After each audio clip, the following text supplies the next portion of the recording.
Federal Reserve Governor Michelle Bowman reiterating this morning that interest rates will likely rise again in order to bring inflation down to that 2% FOMC target. Here with more, Yahoo Finance's Jennifer Schonberger. Good morning, Jen.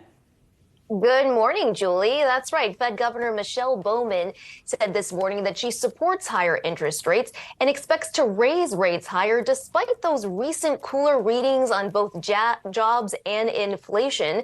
Speaking this morning at a Fed Listens event at the Atlanta Federal Reserve, Bowman said, quote, "I supported raising the federal funds rate at our July meeting, and I expect that additional increases will likely be needed to lower inflation to the FOMC's goal."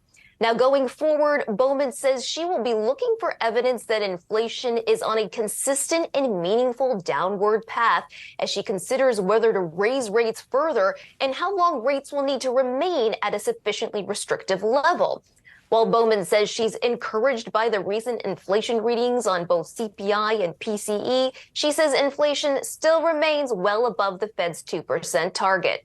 Now, when it comes to the job market, Bowman said July's cooler jobs report showed signs that supply and demand for workers is coming back into better balance, but the demand for workers still continues to exceed the supply of available job seekers, adding upward pressure on prices.